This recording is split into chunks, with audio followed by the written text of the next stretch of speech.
그리스도가 얼마나 높으시고 또 얼마나 크시고 온 우주를 다 포함하고 계시고 또 우주 속에 계신다라는 그 내용으로 정말로 위대하신 하나님으로서의 또 신성을 가지신 하나님으로서의 그리스도를 소개해 준 것을 우리가 함께 살펴보았었습니다. 그리고 또한 그 위대하신 하나님께서 곧 이제는 그의 생명으로 그의 몸 교회를 또한 빌드해 가시는 그런 과정 속에서 나는 한 지체 또는 한 부분으로서 그리스도의 남은 고난을 내가 그의 몸된 교회를 위하여 내 육체에 채운다라고 하는 그런 다음대하고도 정말 영광스러운 고백을 사도 바울이 하면서 내가 왜 이렇게 복음을 힘써 수고하며 전하는가, 또 내가 왜 이렇게 애써서 가르치고 또 너에게 이것을 전하는 것인가 하라는 그 이유를 다시 한번 더 결론적으로 말씀해 주었었습니다. 그것이 무엇이라고요? 곧 너희로 하여금, 오늘 봉독하신 말씀 2장 2절에서도 나오죠. 뭐라고요? 너희들로 하여금 그리스도를 깨닫게 하려 하기 때문이다 라는 것이죠. 그러니까 복음을 전하고 예수 믿고 구원받은 걸로 끝난 게 아니고 그 외에도 계속하여 교회를 또 방문하고 가르치고 또 그죠? 이런 당대의 많은 수고 또 그런 어려움, 내 몸에 비록 고난 속에 있을지라도 나는 이 일을 기쁨으로 또 그리스도의 남은 고난으로서 내 몸에 채우기를 나는 정말로 영광스럽게 여긴다라고 고백하면서 이 일을 감당해 가는데요.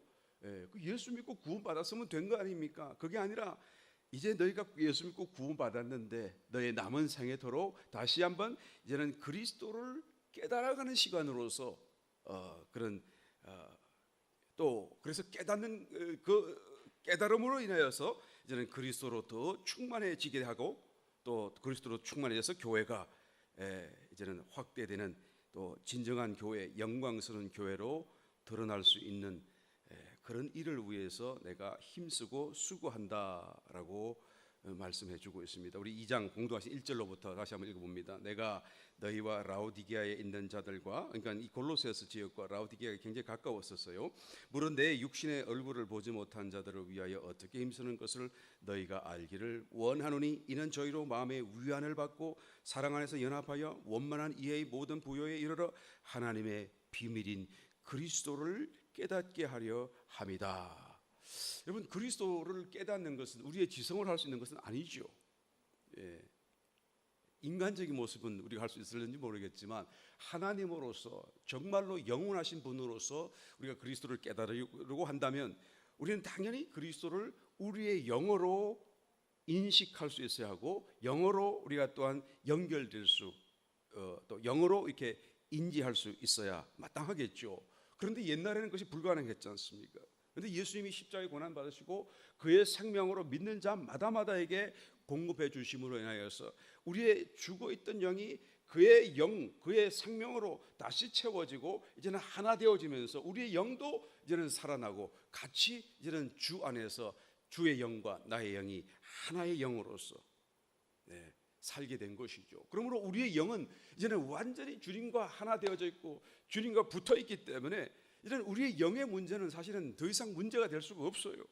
이미 영 안에는 하나님의 임재, 하나님의 천국, 나라가 임해 버렸고 이제는 더 이상 더할 것도 없는 완벽한 구원이 우리의 영 안에는 일어나고야 말았다라는 것이죠. 그러니까 우리 모든 구원받은 사람들이 그리스도를 깨닫는 일에는 조금도 문제가 될 수 있는 게 없고요. 영으로만 치면은 또 그것이 어떤 잘못 또 부족함 어떤 것이 될 수가 없다라는 것을 우리는 고백해야만 하는 것이죠. 문제는 우리의 영이 문제가 아니고 우리의 마음이 문제예요.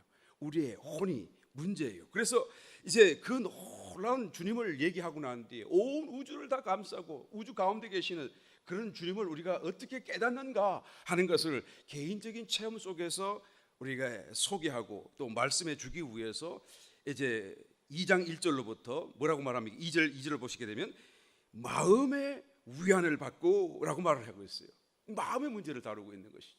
그렇죠? 영의 문제가 아니고 마음의 문제. 영의 문제는 이미 예수 믿자 말자 다 해결되어 버렸기 때문에 이제는 마음의 문제.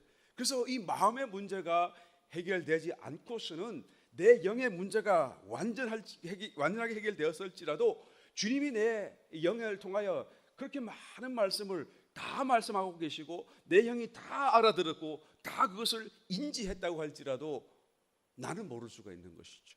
내 마음에 문제가 있으면. 그래서 마음의 위안을 받을 필요가 있어요. 슬픈 마음은 위로를 받을 필요가 있고요.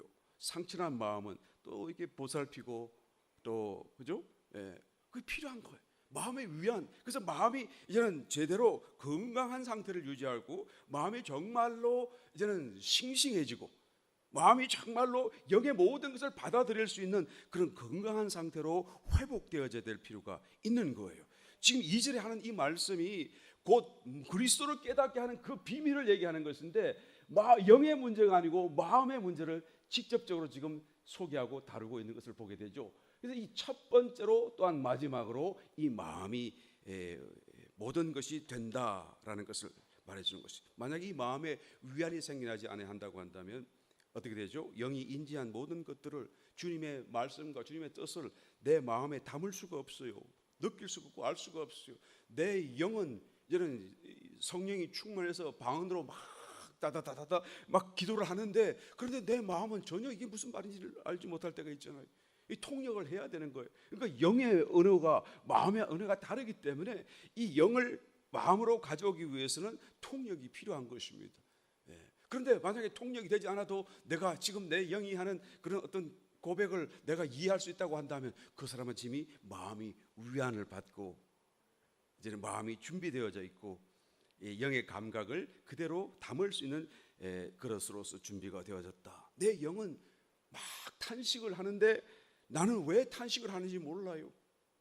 내가 주변을 돌아보고 가정을 돌아보고 삶을 돌아봐도 아무 문제도 없고 탄식할 일이 없는데 그런데 기도만 하면 막 탄식이 나오는 것은 내 영이 탄식하는 거잖아요. 그런데 내 마음의 것을 이해하지 못할 때가 있는 것이죠. 왜 그래요? 이 마음과 영이 지금 연결이 제대로 안 되기 때문에 그런 것이죠. 그래서 이 마음의 위안을 받아야 돼요. 마음에 상처가 있거나 마음에 분노가 있는 것은 가라앉히고 슬픔이 있으면 위로를 받아야 하고 깊은 염려가 있으면 그것이 다 또한 해결받고 마음속에 정말 평안을 가지고 또 문제가 해결되지 아니하였다고 할지라도 어떤 성령의 위로를 통해서 내 마음이 조금도 흔들림이 없고 내 마음이 상처남이 없이 온전하여져서 이 영의 소리를 담을 수 있는 그릇으로 준비하는 것이 바로 그리스도를 채닫게 체험하고 깨닫게 되는 길로 가는 것이다 라고 말하는 거예요.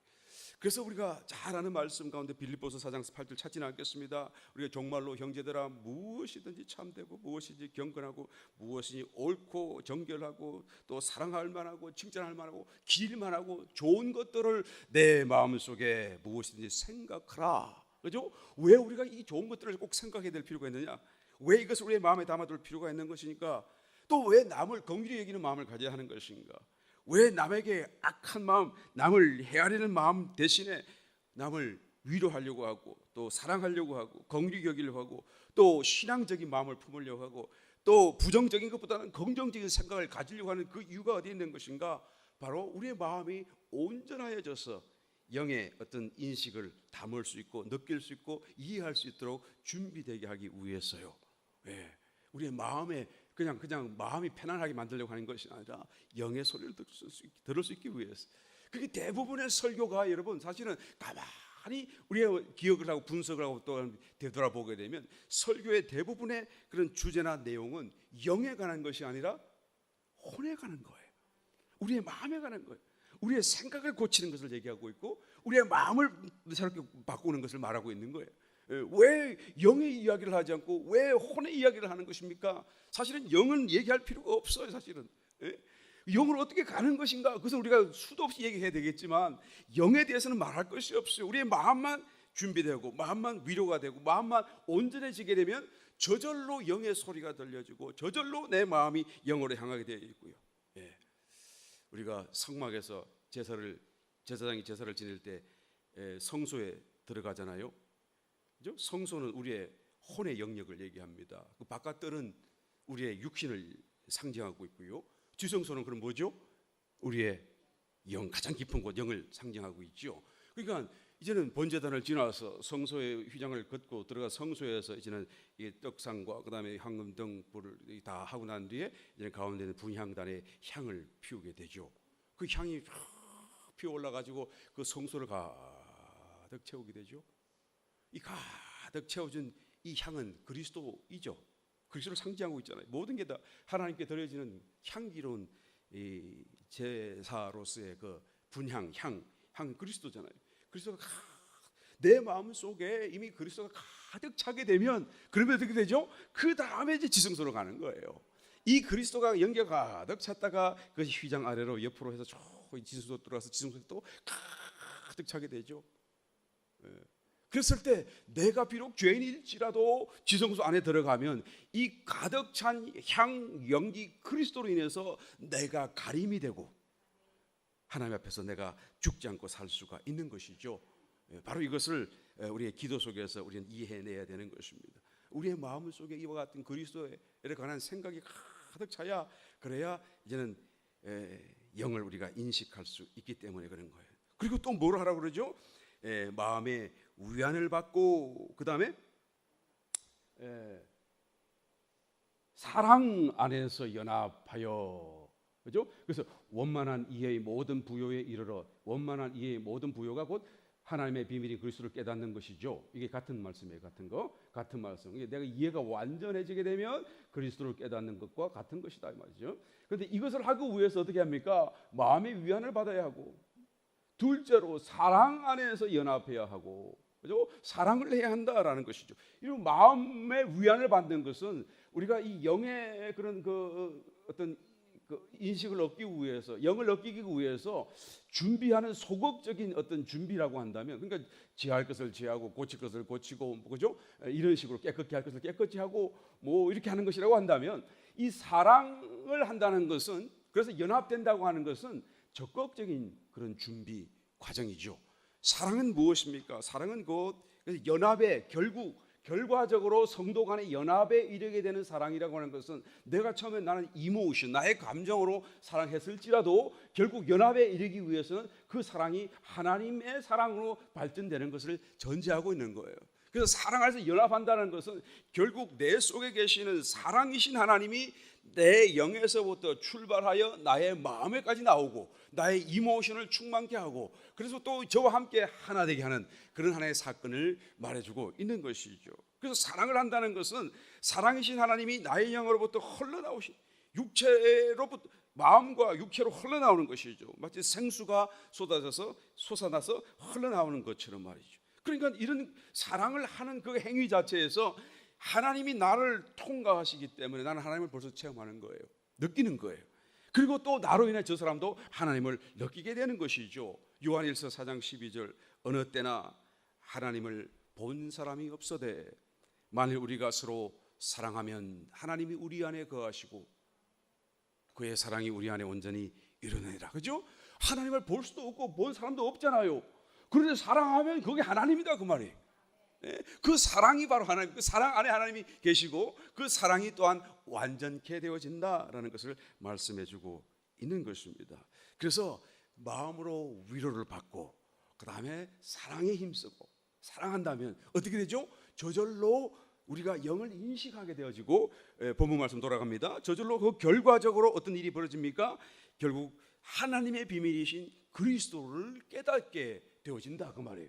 그죠? 자, 여기서 원만한 이해의 모든 부요, 말이 굉장히 좀 복잡한 것 같고 어렵죠? 원만하다 그러면 우리가 그냥 둥글둥글하다는 그런 생각을 하게 되는데 그 말이 아닙니다, 여러분. 전혀 그 말이 아니고, 원만하다는 말은 본래 말 자체도 둥글둥글 그 말이 아니고 이 둥근 원 안에 꽉 찬다 그 말이죠. 그러니까 이게는 그냥 full assurance, 그냥 확신에 찬다는 걸 얘기하는 거예요. 확신에.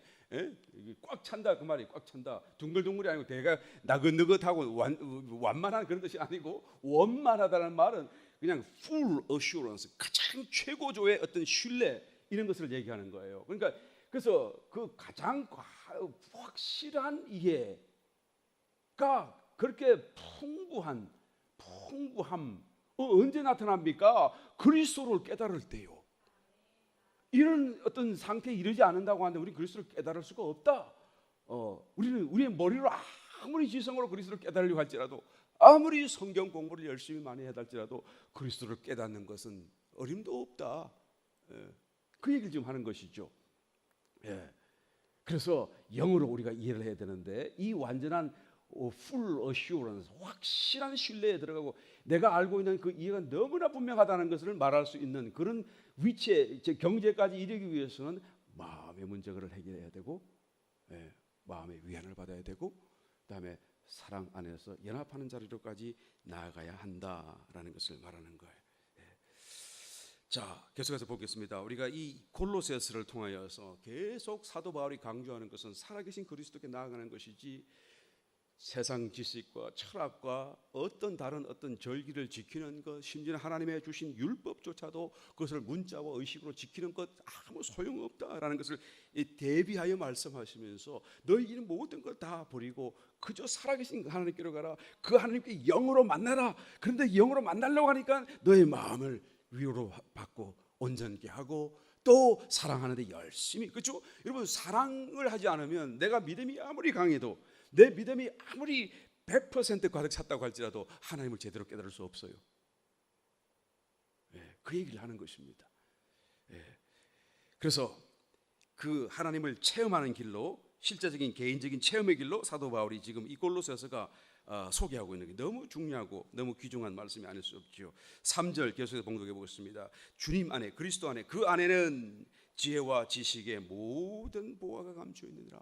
너희가 세상 지식을 찾고 있는데 그 유명하다고 하는 철학과 그런 어떤 위대한 학자들의 말을 듣고 귀를 기울이려고 하고 있는데, 그거 정말 어리석다. 그 세상 모든 지혜와 지식, 그 모든 보화는 그리스도 안에 감추어져 있다. 그거는 비교할 수가 없다. 여러분, 그럼에도 불구하고 너희가 깨닫지 못함으로 엉뚱한 곳을 찾는구나, 엉뚱한 그런 행위, 어떤 몹쓸 짓을 너희가 하고 있구나라고 지금 말하고 있는 거예요. 너희가 그럼에도 불구하고 영지주의를, 철학을 추종하려고 하는 것이냐?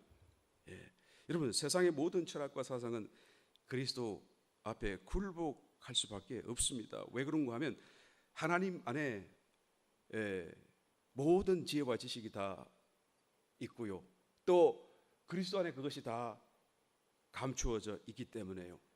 그러니까 이 세상의 지식이 아무리 높다고 할지라도 이 세상을 지으신 하나님과 비교할 수 없고, 또 하나님의 비밀이신 그리스도와 비교할 수가 없는 것이죠. 우리가 너무나 잘 알고 있는 삼위, 성부 하나님, 성자 하나님, 성령 하나님, 세 분의 하나님이 한 분이시다라고 하는 삼위일체이신 하나님, 이 말씀을 여러분 우리는 이해할 수가 없어요.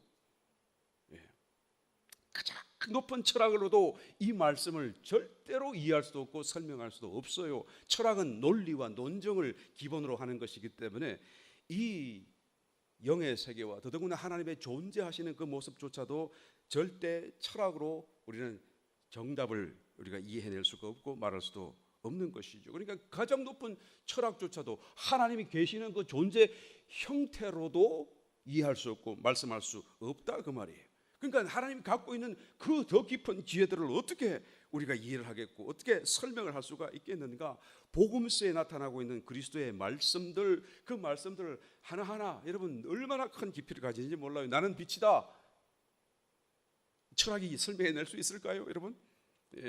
우리가 모르니까 쉽게 그냥 내가 안다라고 생각할지 모르겠지만, 사실은 깊이 생각하면 할수록 어려운 말이고 알 수 없는 말이고 정말로 깊이, 내가 내 지식으로 머리로 아무리 하려고 할지라도 이게 터질지언정 알 수는 없지만, 그러나 내가 영어로 주님 앞에 나아가게 되면 그러면 그때는 내가 안다. 내가 설명을 할 수 없지만 하나님 빛이신 것을 내가 보았다, 안다라고 말할 수 있게 되게 될 뿐이다라는 것이죠.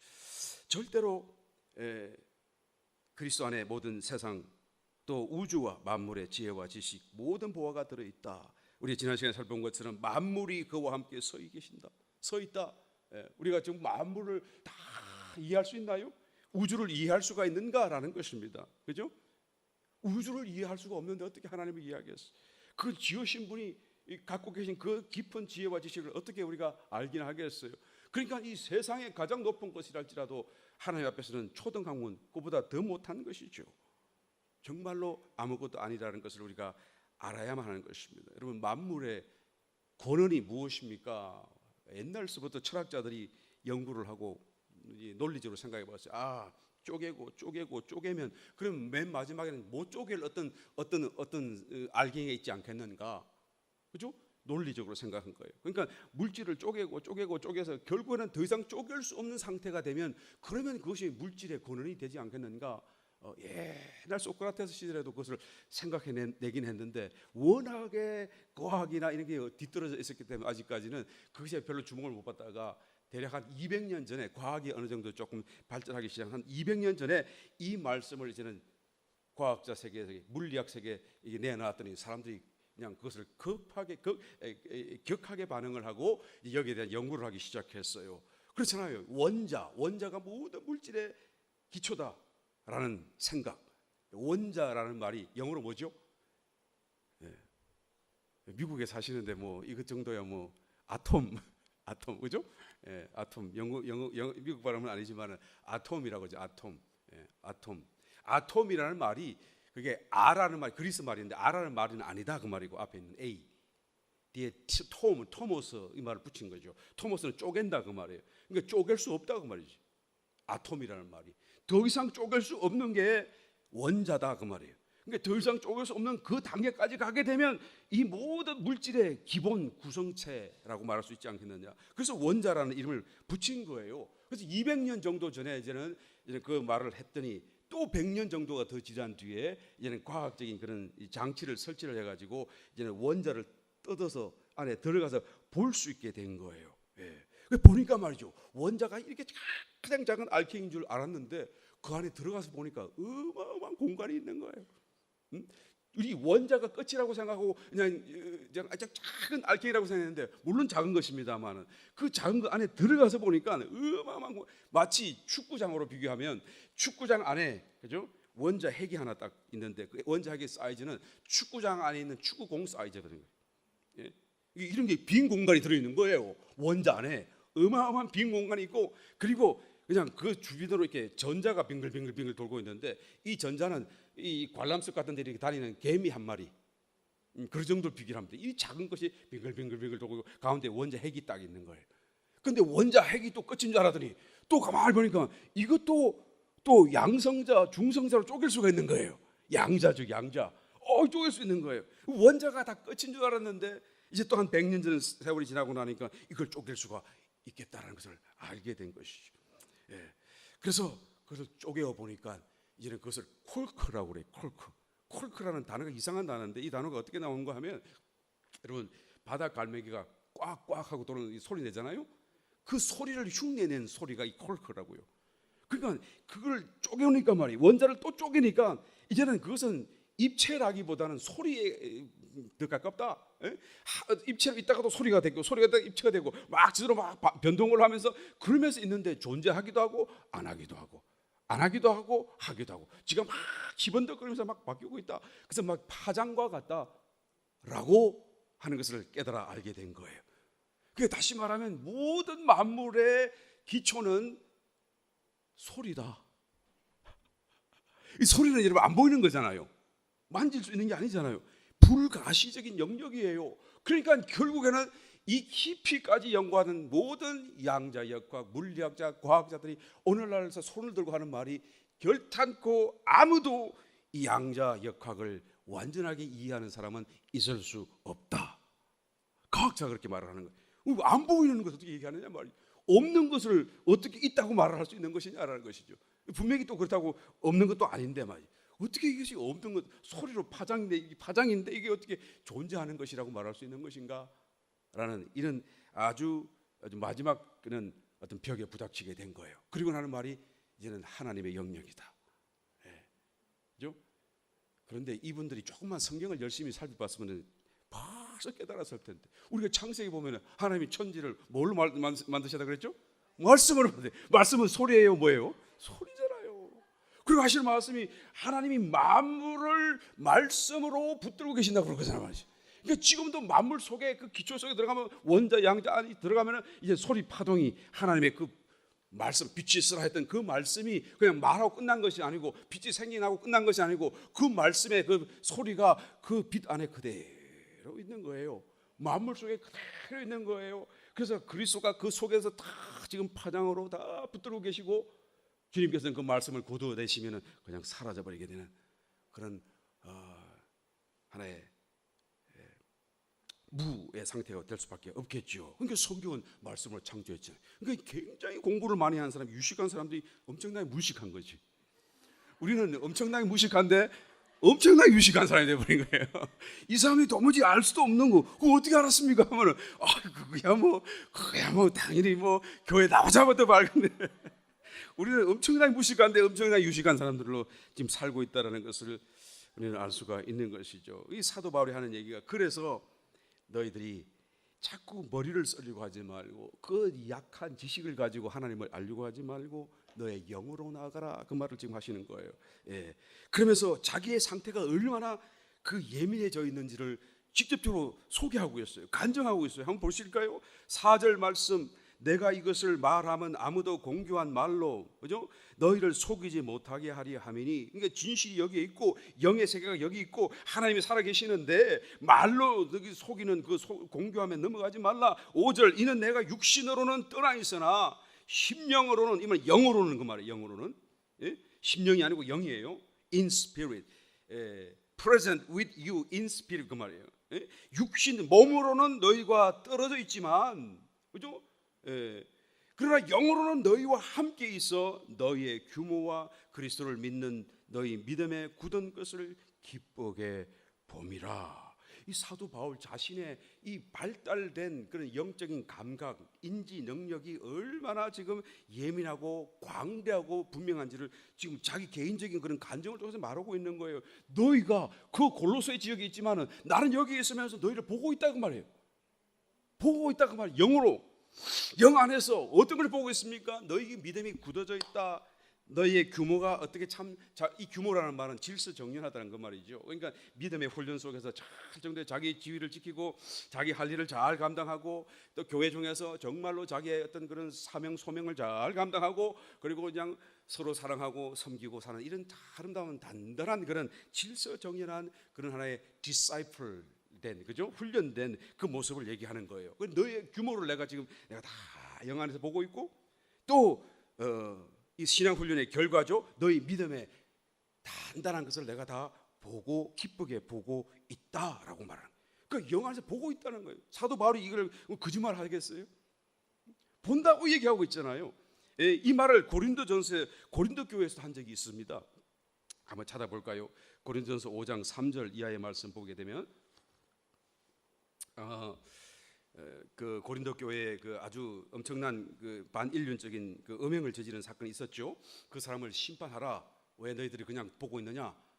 회개도 하지 않은 그런 사람을 심판하고 내가 쫓아라 하고 하는 그런 강력한 그 결의를 전달하면서 이런 말씀으로 기록하고 있어요. 내가 실로 몸으로는 떠나 있으나, 그죠? 몸으로는 떠나 있으나, 고린도 교회에 없었어요. 지금 사도 바울은 영어로는 함께 있었어. 거기 있는 것 같이 이 일 행한 자를, 음행한 자를 이미 판단하였다. 근데 자기 혼자만 판단했냐? 주 예수의 이름으로 너희가 내 영과 함께 모여서, 그죠? 우리 주 예수의 능력으로 이런 자를 심판했는데, 그 심판의 결과는 사단에게 내어 주었다. 왜 내어 주었느냐? 이는 육신은 멸하고 영은 주 예수의 날에 구원 얻게 하려 함이라. 이 사람은 이제는 예복이 없는 사람이겠죠? 예복이 없는 사람으로서 부끄러운 구원을 받겠죠. 육신은 멸하고, 그러니까 지금 음행한 그 육신은 이제 죽음 가운데 떨어지고, 그러니까 더 이상 이 사람은 준비할 수 있는 시간이 없는 거예요. 그러니까 예수의 구원은 얻지만 부끄러운 구원이겠죠. 그런데 이걸 어떻게 했다고요? 내가 너희와 함께 있었다. 영 안에서요.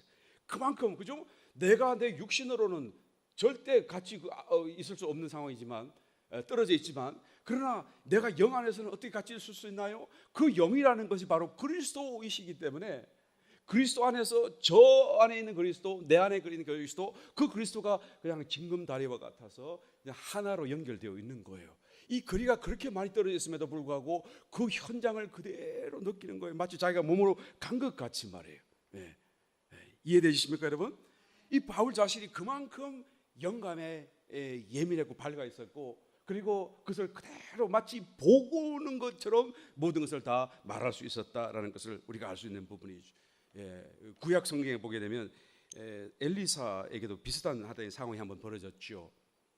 엘리사에게 그 나아만, 아람 장수 나아만이 문둥병 고치러 왔다가 이제는 그 엘리사가 문도 안 열어주고 요단강 가서 씻으라.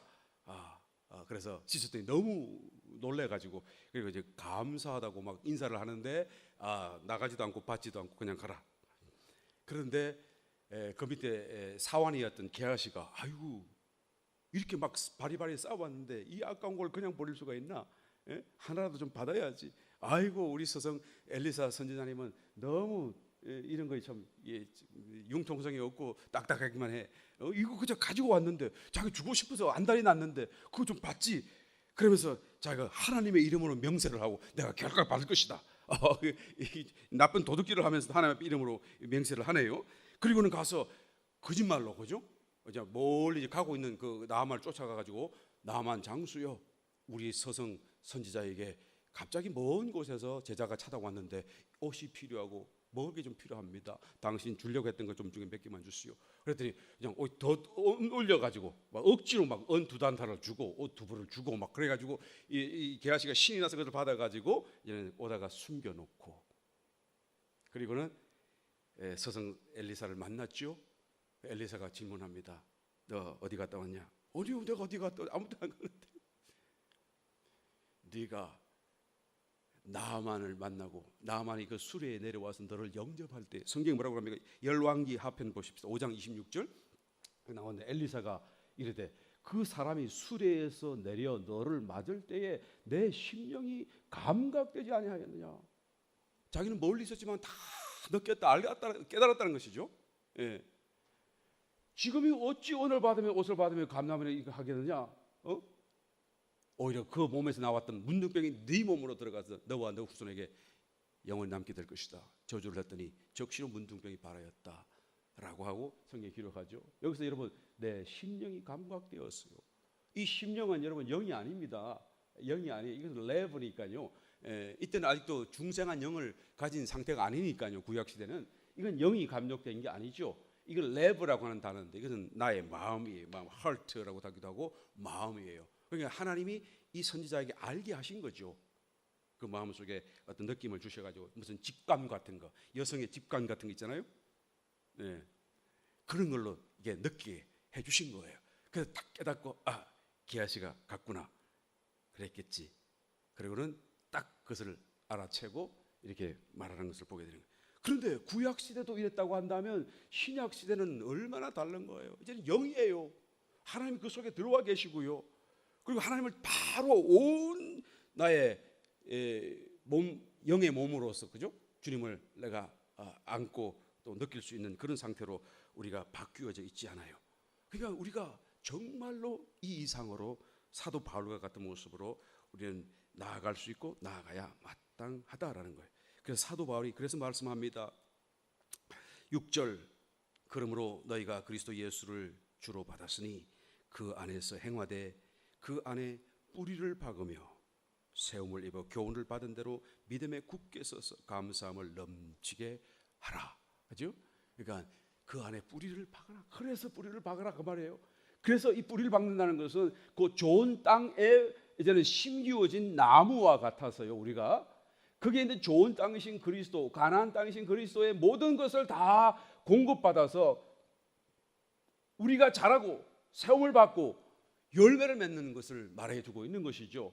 곧 이것은 생명의 문제, 생명의 공급을 지금 말해주고 있는 것입니다. 그래서 이 생명이 그리스도로부터 우리가 공급되면 될수록 우리가 체험적으로 우리의 믿음이 단단해지고 도무지 이 믿음과 다른 것을 싸울 수 없고 견줄 수 없고 또 이런 깨달음과 이런 느낌과 비교할 수 없는, 흔들릴 수 없는 그런 어떤 경고함에 서게 되는 것이죠. 그런데 그와 반대되는 것은 뭐죠? 그 다음 8절에서 계속 말합니다. 누가 철학, 그죠? 이건 영이 아니잖아요. 또 헛된 속임수로 너희를 노략깎아주어라. 이런 사람의 유전, 옛날부터 그렇게 해왔는데요. 또 또 다른 교회는 이렇게 하는데요. 또 가톨릭 같은 건 특별히 더 많고 유대교도 특별히 더 많죠. 이런 모든 것들 다 세상의 초등 학문을 쫓는 거 아니냐? 그러니까 그리스도, 살아계신 그리스도를 쫓는 것과 대비하여서 지금 이것을 지금 말하고 있는 것이죠. 그러니까 이 모든 것들을 다 우리가 정말로 배설물과 같이 여길 수 있어야 하고 버릴 수 있어야 하고, 그래서 떠나나와서 단호하게 그리스도를 쫓는 길로 돌아서야만 된다라는 거예요. 이게 굉장히 분명한 것이죠. 사도 바울이 지금 우리 자기 자신에게도 분명하고 우리에게도 이것을 굉장히 분명하게 말씀해 주고 있는 것입니다. 여러분, 그리스도를 쫓는다는 것은 제가 말씀을 안 드려도 여러분 너무 잘 알고 계시죠. 어떻게 하는 것인지를 너무 잘 알고 계세요. 얼마나 또 많은 말씀을 제가 나누어 드렸었습니까? 그런데 사도 바울이 또 말씀을 하시네요. 한번 읽어보겠습니다. 우리 9절 이하의 말씀. 그 안에는 신성의 모든 충만이 육체로 거하시고, 그리스도 안에, 그죠? 모든 것이 다 신성한 것이다. 너희도 그 안에서 충만하여졌으니, 영의 상태죠. 그는 모든 정사와 권세의 머리시라. 모든 정사, 권세, 천사, 사단 위에서 다 머리로 계신다. 모든 걸 제어할 수 있다. 또 그 안에서 너희가 손으로 하지 아니한 할례를 받았으니 곧 육적 몸을 벗는 것이요 그리스도의 할례니라. 도대체 우리가 어떻게 그리스도를 쫓는 것인가? 도대체 앞에 말했던 그것을 다 우리가 배설물같이 여기고 그것을 다 아무것도 아닌 것으로 떠나나올 수 있는 것인가? 라는 것은 바로 육적 몸을 벗는 것, 그죠? 우리의 옛사람을 벗어버리는 것, 그리스도의 할례를 우리가 또한 추구하는 것. 또 12절, 너희가 세례로 그리스도와 함께 장사한 바 되고 또 죽은 자들 가운데서 그를 일으키신 하나님의 역사를 믿음으로 말미암아 그 안에서 함께 일으키심을 받았다. 부활, 그죠? 나의 새 생명, 나의 영을 주목하는 것을 얘기하는 거예요. 나의 새 생명의 어떤 감동, 느낌을 내가 주목하는 것을 얘기하는 거예요. 이 모든 게 다 그리스도를 쫓는 것을 말하는 것입니다. 13절, 또 너희의 범죄와 육체의 무할례로 죽었던 너희를 하나님이 그와 함께 살리시고 우리에게 모든 죄를 사하시고 우리를 거스르고 우리를 대적하는 의문에 쓴 정서, 율법이죠. 의문, 의식과 문자로 기록되어져 있는 정서, 율법이에요. 하나님 주신 율법이에요. 그 율법을 어떻게 하셨나요? 도말하셨어요. 도말. 굉장히 강력한 말을 쓰고 있죠. 율법이 하나님의 법인데, 하나님이 주신 것인데, 이제는 14절에 보니까 어떻게 됐죠? 우리를 거스르고 있고요, 우리를 반대하고 있어요. 왜 그래요? 우리는 지금 살아계신 그리스도를 따라 살고 있기 때문에요, 그 의식과 문자를 따라 살 수가 없어요. 그거는 너무나 부족해요. 우리가 해서 안식일을 지켜라 그랬는데 말이에요. 그러면 이 의문을 따라서는 제 7일째 그 날만, 그 시간 안에서만 우리가 일하지 않고 그냥 집에 머물고 예배만 보면 됐었어요.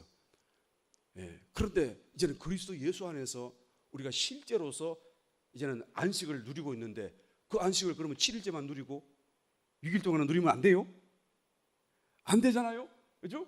여기서는 지금 7일째 하라고 하는데 우리는 7일간 다 안식을 누릴 수 있고 누려야 마땅한데, 그렇죠?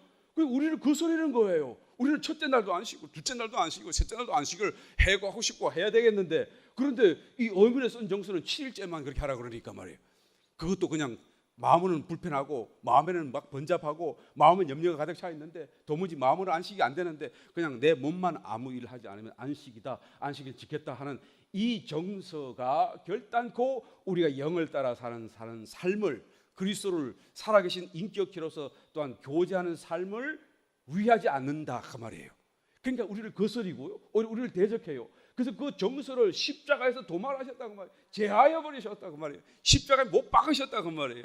그러니까 절대로 성경에 기록되었으니 이렇게 하라 저렇게 하라 그 말하면 안 돼요. 성경에 기록된 것이 중요한 게 아니라 지금 정말로 그 말씀하시는 말씀 안에서 이제는 우리가 아멘하고 살아계신 그리스도를 쫓아가는 길로 가야 되는 것입니다. 이 말의 차이를 우리가 꼭 체험해서 깨닫게 되시기를 예수님이 축원드립니다. 그 다음에 정사와 권세를 벗어버려 밝히 드러내시고, 그동안 우리를 누르고 있던 악한 권세들, 천사와 사단의 그런 어떤 정사, 권세가 어떤 것이 있는가를 드러내버리셨어요. 그리고는 너희가 왜 그렇게 저주 속에서 죄짓고밖에 살 수 없었는가를 알게 하셨어요. 그리고는 또 그것도 다 십자가에 못 박으시고 승리해 주셨어요. 그러므로 너희가 먹고 마시는 것, 절기, 월삭, 안식일, 이 율법이 말하고 있는 것들을 너희가 의식적으로, 문자적으로 누가 행하려고 하지 말고, 또 그것이 뭐 이렇게 하는 것이 맞다 저렇게 하는 것이 맞다 또 이 세례를 받을 때 물에 그냥 확 다 잠겨야 된다. 누울 때는 뒤로 누워야 된다. 앞으로 누워야 된다. 그래서 싸우지 말라 그 말이에요. 예? 그러니까 뭐 세족식 하다가 오른발을 먼저 씻게 됩니까? 왼발 먼저 씻게 됩니까? 그러다가 싸워가지고 그냥 우리는 오른발을 해서 오른발 교회 탁 돌려가지고 교회 이름을 바꿨다는 그런 교회가 실제로 있다는데 정말 안타까울 따름입니다. 여기서 말하고 있어요. 강하게 그런 거 하지 말고 살아계신 그리스도께 가라. 그리스도가 오늘은 오른발 씻기라면 오른발 씻기고 내일은 내 왼발 씻기라면 왼발 씻기면 되는 거야. 그죠? 그게 정답이고 그게 주님의 뜻이고 주님의 길이고 주님의 나라를 세우는 것이다. 예, 그래서 이것들은 장래일의 그림자이나 몸은 그리스도의 것이니라. 그러니까 모든 거 다 그림자고 실체는 그리스도다. 그러니까 너희가 실체를 얻었으니 이제는 그림자는 버려라 그 말이에요. 누구든지 일부러 겸손함과 청사 숭배함을 인하여 너희 상을 빼앗지 못하게 하라. 그죠? 이 상은 우리가 이제는 이런 삶을 살고 그리스도를 추구하는 삶을 살고 난 뒤에 우리가 하늘나라 갔을 때 또 받게 될 예복이 준비된 자로서 받을 상을 얘기하겠죠. 그러나 이미 우리가 이 땅을 살고 있는 동안에도 이 상을 우리가 느낄 수 있고 인조할 수 있다 그 말이에요. 아브라함에 찾아오신 하나님께서 당신을 나타내시면서 창세기 15장에 가서 보시게 되면 그러잖아요. 이 언약을 주실 때 후손에 대한 약속을 주시면서 두려워하지 말라. 내가 너의 요새고 피난처고 내가 곧 너의 지극히 큰 상급이니라. 내가 곧 너의 상이다. 그렇게 얘기를 하시는 거예요. 하나님이 당신을 이게 인조하고 느낄 수 있도록 내가 너에게 나를 주겠다 그 말을 하는데 이 아브라함은 그것을 깨닫지 못하고 주님 나에게 무엇을 주시려고 합니까? 나는 아무것도 없어요. 나는 지금 후손 준다고 말하고 후손도 없어요. 나에게 있는 것은 엘리에셀 종밖에 없어요. 하나님 뭘 주시려고 하십니까? 라고 오히려 되묻는 것을 보게 돼. 아브라함이 아직까지도 잘 몰라서 하나님을. 하나님은 당신 자신을 상으로 내어주시는 거예요. 이 어마어마한 거잖아요. 오늘날 산 그리스도가 우리에게 상이에요. 우리가 그것을 느끼고 누리고 따라갈 수 있고 순종하고 동행하고 지금 우리가 예수님이 나의 신앙생활 속에서 정말 내 앞에 서 계신 인격체이신가? 한번 우리 자세하게 우리가 물어야 돼요. 나의 삶이 정말 주님을 사랑하고 주님을 쫓고 있는 것인가? 아니면 나는 다만 성경을 지식으로 또는 교회 오는 걸로 그냥 생활하는 있는 어떤 경건의 모양으로 나는 하나님을 섬기고 있다라고 생각하고 살고 있지 않은가라는 것을 살아보아야 되는 것이. 사도 바울이 지금 그걸 얘기하는 거예요. 이 모든 것과 대비하여 그리스도를 쫓는 것. 너희가 그리스도를 쫓지 않고 이 세상 학문, 초등 학문을 쫓고 모든 껍데기를 쫓고 그림자를 쫓고 있는 것이 아니냐. 그러므로 이것을 버리고 여기를 쫓아야. 그래서 나와 같아져서 이제는 영 안에서 예민하고 마음이 온전해져서 그 영에 느끼는 것을 쫙 함께 느낄 수 있는. 왜? 그 내 영에 계신 분이 하나님이다. 그리스도다. 그 그리스도는 한 분으로서 모든 교회와 다 연결되어져 있다. 교회로서. 아멘. 이 말씀을 아주 강하게 또 깊이 있게 말씀해 주고 있다라는 것입니다. 여러분 마음속에 이 말씀이 메아리 치고 계속하여 묵상되어지고 또 우리의 삶을 이와 같은 것으로 이끌어 주시는 살아계신 하나님의 말씀이 되시기를 예수님을 다시 한번 축원드립니다.